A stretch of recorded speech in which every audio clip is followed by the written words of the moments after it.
Hello and welcome to Envision. I'm Deanne Conrad here with Dr. Brian Maher, our superintendent, and we are talking this time about some big news in the district in terms of where our next high school will be located. And that's really been a process to discover and choose that land. Tell us about how that all came to be. Well, first of all, welcome back. Well, It's nice to have you back. Thank you. Yeah. Appreciate it. It's gone for a little bit. Yeah. First of all, on the land, that has been really a part of the conversation that paralleled the whole bond election process. Is if you build a new high school, where will it be?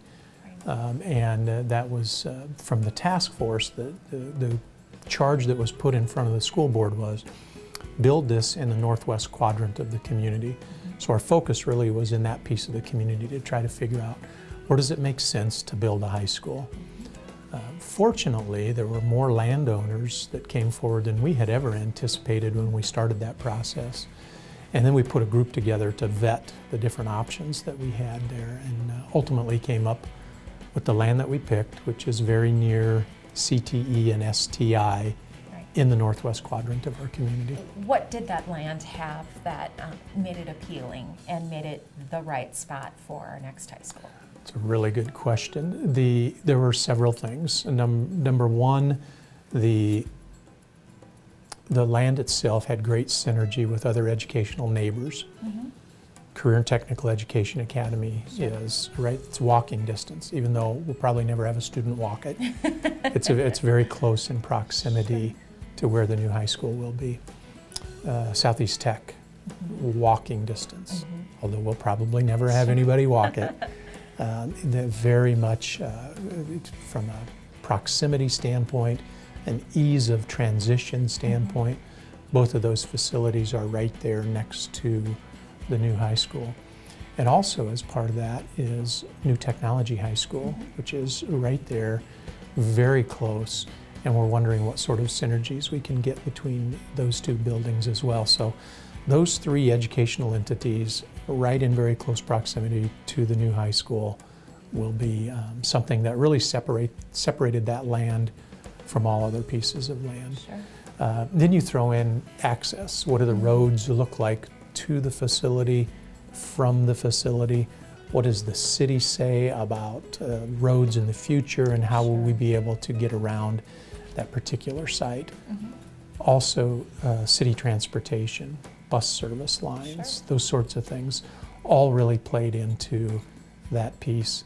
And then the final thing that was really a crucial piece too was what's the total cost of development? So that includes the cost of the land. That includes the cost of preparing the land for construction, and then the construction itself. And believe it or not, the piece of land helps dictate those construction costs as well. So in the end, there was a cost of the land to go along with the location and the synergies with the neighborhood. Yeah, topography and just how much you're going to have to do with grading and all of that technical terms. All of those technical terms. Well, that has to be a good, feel like a good piece of progress. We continue to make progress. Speak to the middle school. What's going on with the new middle school? Well, great question. I mentioned earlier that at the high school, the task force said build that in the northwest quadrant of the community. And we were fortunate because we had so many options really in that northwest quadrant. Well, the task force also said build the middle school in the southeast quadrant of our community. And if you'll drive around the northwest quadrant of the community and the southeast quadrant of the community, it appears as though the land availability is about the same. But not so. You have to find folks. You have to find folks who are willing to part with that land, and that was a much more difficult process in the southeast quadrant of the community. And while I'm not ready to say today where that site is going to be, I think we've zeroed in on a site that will probably be the site. I'll know more shortly. Sure, and again, taking all of those things into consideration, the access, the bus capabilities, although a middle school we don't have, we typically, for busing kids, that'll be part of the school bus Inc. Yeah.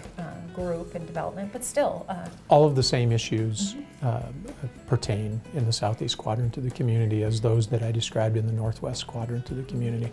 One big difference is we're not going to have those neighbors from a synergistic Education. standpoint Yeah. that we have in the northwest sure. down in the southeast. And that's one of the reasons why they said build in the southeast. We don't currently have a middle school if you Right. divide the city into thirds. Right. The other thing that the city planners helped us with through that process was that area is going to develop. There's going to be a lot of residential development down there.